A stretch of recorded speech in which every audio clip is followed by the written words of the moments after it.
Slides के माध्यम से आपका ध्यान आकर्षित करना चाहूँगा, तो यहाँ आगे बढ़ा सकते हैं आप। तो ये जो महिला माँ शक्ति जो मिशन है, इसके तहत समारोह का जो हमारा आयोजन है, असल में ये एक सम्मान, एक योगदान उन महिलाओं को उन्हें प्रोत्साहित करने के लिए किया गया।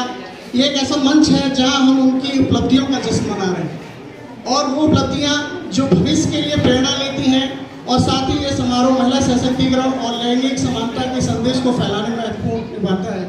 तो इसकी आदरणीय हमारे डाइट प्रवक्ता महोदय जो अभी नहीं है, पर हम उनके संदेश के लिए इस मिशन के साथ इसको आगे बढ़ाना चाहेंगे। Next slide. ये जो आप देख रहे हैं एक स्लाइड है, ये नेशनल अभी लेवल पे देखा गया है। जिस तरीके के हमारे महिला सशक्तिकरण लैंगिक समानता के लिए पूरे विश्व पटल पे इसको लाया गया है, और इसमें समस्त देश के महिला माँ शक्ति में जो प्रमुख योगदान दे रही है उनको ये दर्शाया गया है। आगे बेटी पढ़ाओ और बेटी बचाओ अभियान भारत सरकार की ये प्रमुख एक पहल है, जो समस्या के तौर पे हमारे भारतवर्ष में देखी जाती रही। कई राज्यों में लड़कियों की शिक्षा और जन्म दर में जो गिरावट देखी गई, जिसमें माता पिता जो अपने लड़कियों को शिक्षा देने से जो कतराते थे, तो उसके समाधान के लिए ये जो बेटी बचाओ बेटी पढ़ाओ समाधान में 2015 में भारत सरकार ने बेटी बचाओ अभियान को शुरू किया, और इसमें स्कूल में नामांकन बढ़ाने, साथ ही भ्रूण हत्या कन्या को रोकने के लिए जागरूकता फैलाने पर ध्यान दिया गया। आगे इसके साथ परिणाम जो हुए वो ये है कि बाल लिंगानुपात में सुधार हुआ, स्कूल में बालिकाओं की उपस्थिति में वृद्धि हुई, और साथ ही साथ इसमें कई राज्यों में लड़कियों को उच्च शिक्षा और नौकरियों में अवसर मिले।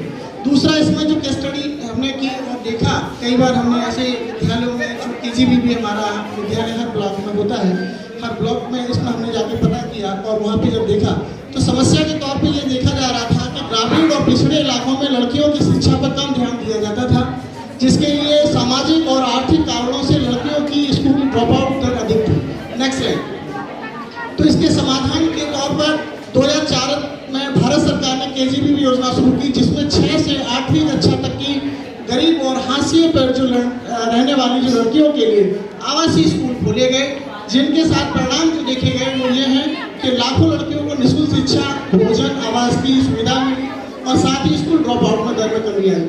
इन मामलों में कमी आने से लड़कियों का आत्मनिर्भर होने का एक अवसर मिला। Next slide. और तीसरी जो केस स्टडी हमने जो पाई, जो खासकर हमने देखा, आज हमारे यहाँ मंचसी मौजूद है हमारे डायरेक्टर मनोज सर, जिनकी गाइडेंस में डिजिटल एजुकेशन को बहुत बृहद स्तर पे हम लोगों ने एजुकेशन में इम्प्लीमेंटेशन का काम करने का काम किया, और इस सभी के लिए मैं तहे दिल से उनका शुक्रिया करता हूँ और धन्यवाद करता हूँ सब लोगों की ओर से, आप सभी की ओर से। जो हमने देखा कि डिजिटल शिक्षा में बदलाव के लिए इंटरनेट शिक्षा कानून जो गूगल डाटा ट्रस्ट की समस्या को देखती थी, उन्होंने इस पर काम किया, और साथ ही ग्रामीण इलाकों में लड़कियों के पास डिजिटल शिक्षा के साधन एक्टिविटीज को हमने इसमें दर्शाया है, जिसमें केस स्टडी में पता चला कि बालिकाओं की शिक्षा केवल स्कूल तक ही सीमित नहीं है, बल्कि उनके सशक्तिकरण का सबसे बड़ा जरिया बनी। जब लड़कियां शिक्षित होती हैं तो वे आत्मनिर्भर बनती हैं और समाज में सकारात्मक बदलाव लाती हैं, और इसको हमने अपने पटल्स पे बहुत सारी जगह एजुकेशन में इम्प्लीमेंट किया, और फतेहाबाद में ही नहीं बहुत सारे ब्लॉकों में ये सब किया जा रहा है। आप स्लाइड्स के माध्यम से देखते हैं, डिजिटल लेवल पे एजुकेशन दिलाना हो, चाहे हमारे ऑनलाइन एजुकेशन के तरफ से बच्चों को तैयार करना हो, साथ ही साथ बहुत सारे कॉम्पिटिटिव एग्जाम्स में एजुकेशन प्रोवाइड करना हो। Next slide. या योगा क्लासेस या शौचालय स्वास्थ्य सेवा पर संबंधित कार्य किए जा रहे हो, या हमारे मीना मंच के तहत बहुत सारी गतिविधियाँ जो आप सभी शुभकर्ता यहाँ मौजूद हैं वो सभी कर पा रहे हैं, ये सब वहाँ पे दिखाया जाता है। Next slide. और साथ ही साथ वो सभी बच्चे जो विभिन्न प्रतियोगिताओं में चयनित हो रहे हैं, हर ब्लॉक से हो रहे हैं, तो आप सभी के लिए ये बहुत बड़ा गर्व का विषय है, महिला मातृ शक्ति के लिए बहुत बड़ा गर्व का विषय है, क्योंकि आपने इसको पहल को आगे तक ले जाने का काम किया है। तो नेक्स्ट स्लाइड। Thank you. बस इसी के साथ नए कमरे में